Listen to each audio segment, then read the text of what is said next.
नमस्कार दोस्तों, स्वागत है आप सभी का RP technical study YouTube channel में। तो दोस्तों, आज की इस वीडियो में अपन बात करेंगे इलेक्ट्रिशियन थ्योरी के 25 मोस्ट इंपॉर्टेंट क्वेश्चन जो कि सभी एग्जाम्स के लिए बहुत इंपॉर्टेंट है। तो वीडियो को लाइक कर दीजिए और अपने दोस्तों को भी शेयर कर दीजिए। तो चलिए शुरू करते हैं। तो दोस्तों, आज का हमारा पहला क्वेश्चन है, ट्रांसफार्मर में लीकेज फ्लक्स निर्भर करता है। ट्रांसफार्मर में जो लीकेज फ्लक्स होता है वह किस पर निर्भर करता है। तो दोस्तों, इसका राइट आंसर हो जाएगा लोड धारा पर। करेक्ट आंसर क्या होगा? Option number C. अगला क्वेश्चन। दोस्तों, अगला क्वेश्चन दे रखा है, शीतलन की क्रिया में सबसे कम घर्षण हानि उत्पन्न करने वाला शीतलक कौन सा होता है? इनमें से शीतलन क्रिया में सबसे कम घर्षण हानि उत्पन्न करने वाला शीतलक कौन सा होता है? जल, हाइड्रोजन, तेल या नाइट्रोजन? तो दोस्तों, इसका राइट आंसर हो जाएगा हाइड्रोजन होता है। करेक्ट आंसर क्या होगा? Option number B. अगला क्वेश्चन। दोस्तों, अगला क्वेश्चन दे रखा है, कोगिंग का अर्थ क्या है? इनमें से कोगिंग का अर्थ बताना है। ऑप्शन दे रखा है, शून्य भार पर मोटर का न चलना। बी दे रखा है, धीमी गति पर मोटर का न चलना। सी दे रखा है, मोटर का अत्यधिक गति पर न चलना। डी दे रखा है, मोटर में अत्यधिक शोर होना। तो इनमें से कोगिंग का अर्थ क्या है? इसका राइट आंसर बताना है। तो इसका राइट आंसर हो जाएगा शून्य भार पर मोटर का न चलना। क्या होगा? शून्य लोड पर मोटर का न चलना एक कोगिंग कहलाता है। तो इसका राइट आंसर होगा ऑप्शन नंबर ये। अगला क्वेश्चन।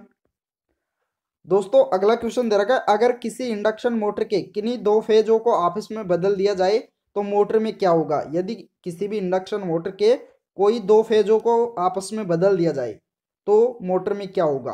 ऑप्शन दे रखा है, विपरीत दिशा में चलेगी, कम गति से चलेगी, एक ही दिशा में चलेगी या नहीं चलेगी? तो दोस्तों, इसका राइट आंसर हो जाएगा ऑप्शन नंबर ये, विपरीत दिशा में चलेगी। मोटर क्या होगी?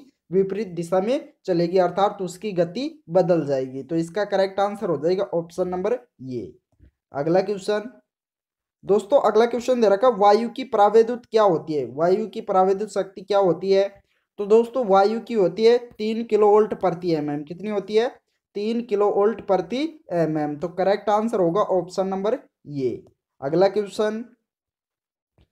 अगला क्वेश्चन दे रखा, निम्नलिखित में से कौन सा घटक विद्युत आवेश के ऊर्जा में विद्युत आवेश के रूप में ऊर्जा संग्रहित करता है? इनमें से कौन सा घटक है जो कि विद्युत आवेश के रूप में ऊर्जा संग्रहित करता है?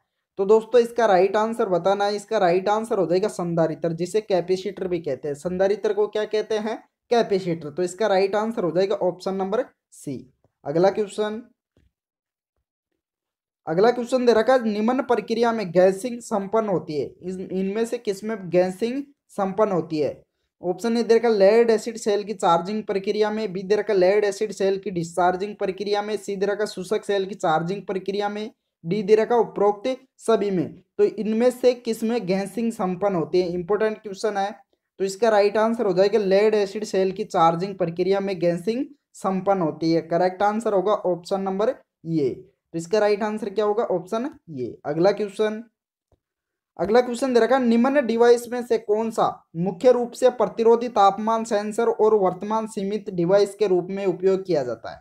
इनमें से कौन सा डिवाइस है जो मुख्य रूप से प्रतिरोधी तापमान सेंसर और सीमित डिवाइस के रूप में उपयोग किया जाता है?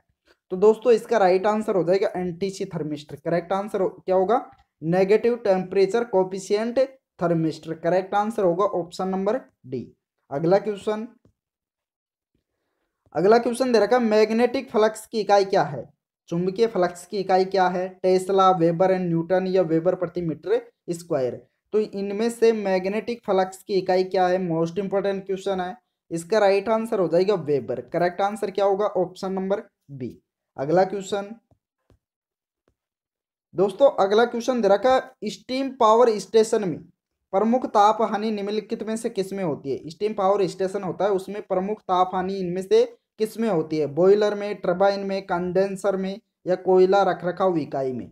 तो दोस्तों, इसका राइट आंसर हो जाएगा ऑप्शन नंबर सी, कंडेंसर में। करेक्ट आंसर क्या होगा? Option number C. अगला क्वेश्चन। अगला क्वेश्चन दे रखा, व्हीट स्टोन ब्रिज का क्या उपयोग है? इनमें से व्हीट स्टोन ब्रिज का उपयोग बताना है। तो दोस्तों, व्हीट स्टोन ब्रिज का उपयोग किया जाता है हमेशा किसके लिए? अज्ञात प्रतिरोध को पता करने के लिए। करेक्ट आंसर क्या होगा? Option number B. अगला क्वेश्चन। अगला क्वेश्चन दे रखा है किसी इलेक्ट्रिक मोटर की नेम प्लेट पर अंकित पावर क्या होती है। किसी भी विद्युत मोटर होती है उसके नेम प्लेट पर अंकित पावर कौन सी होती है। ऑप्शन ए दे रखा है किलो वोल्ट एम्पियर में ली गई पावर, बी दे रखा है शाफ्ट में उपलब्ध पावर, सी दे रखा है मोटर में पावर हानि, डी दे रखा है किलोवाट में ली गई पावर। तो दोस्तों इसका राइट आंसर हो जाएगा शाफ्ट में उपलब्ध पावर ही क्या होती है उसकी अंकित प्लेट पर होती है। तो इसका राइट आंसर होगा ऑप्शन नंबर बी। अगला क्वेश्चन दे रखा पीवीसी का फुल फॉर्म क्या है। इसका पूरा नाम बताना है पीवीसी का। तो पीवीसी का फुल फॉर्म होता है पॉलीविनाइल क्लोराइड। तो करेक्ट आंसर हो जाएगा option number B. Right answer क्या होगा ऑप्शन बी। अगला क्वेश्चन दे रखा है डीसी मोटर में लोहानी किस भाग से होती है। डीसी मोटर होती है उसमें लोहानी आयरन लॉस किस भाग से होता है, ब्रश, कम्यूटेटर, फील्ड या आर्मेचर। तो दोस्तों इसका राइट आंसर हो जाएगा आर्मेचर में। करेक्ट आंसर क्या होगा ऑप्शन नंबर डी। अगला क्वेश्चन दे रखा फ्यूज एलिमेंट का गलन बिंदु कैसा होना चाहिए। फ्यूज एलिमेंट होता है उसका गलनांक बिंदु कैसा होना चाहिए, अति उच्च, निम्न या मध्यम या उच्च। तो दोस्तों इसका राइट आंसर हो जाएगा निम्न होना चाहिए। करेक्ट आंसर क्या होगा ऑप्शन नंबर बी। अगला क्वेश्चन दे रखा है इनमें से किसे क्यू चिन्ह से व्यक्त किया जाता है। तो दोस्तों क्यू चिन्ह से किसे व्यक्त किया जाता है, विद्युत आवेश को, इलेक्ट्रिक चार्ज को। तो करेक्ट आंसर होगा ऑप्शन नंबर डी। अगला क्वेश्चन दे रखा है थर्मल पावर प्लांट में किस तरह के अल्टरनेटर रोटर उपयोग किए जाते हैं। थर्मल पावर प्लांट होता है उसमें किस अल्टरनेटर रोटर उपयोग किया जाता है, सिलेंड्रिकल, स्लिप रिंग, साइलेंट या स्क्विरल केज। तो दोस्तों इसका राइट आंसर हो जाएगा सिलेंड्रिकल रोटर का उपयोग किया जाता है थर्मल पावर प्लांट में। तो करेक्ट आंसर होगा ऑप्शन नंबर ये। अगला क्वेश्चन दे रखा वह संरक्षी अर्थात प्रोटेक्टिव युक्ति जो निर्धारित धारा मान के 1.5 गुने मान पर भी 4 घंटे बाद तक भी परिपथ को नहीं खोलेगी, वह क्या होगी। इनमें से वह सुरक्षा युक्ति कौन सी है जो कि निर्धारित धारा मान के 1.5 गुना मान होने पर और 4 घंटे बाद तक भी उस परिपथ को नहीं खोलेगी। तो वह कौन सी युक्ति है इनमें से। ऑप्शन दे रखा है HRC फ्यूज, कार्ट्रिज फ्यूज, परिपथ नियोजक या पुनः तार स्थापन फ्यूज। तो दोस्तों इसका राइट आंसर बताना है। तो इसका राइट आंसर हो जाएगा परिपथ वियोजक। यहाँ वियोजक है सर्किट ब्रेकर।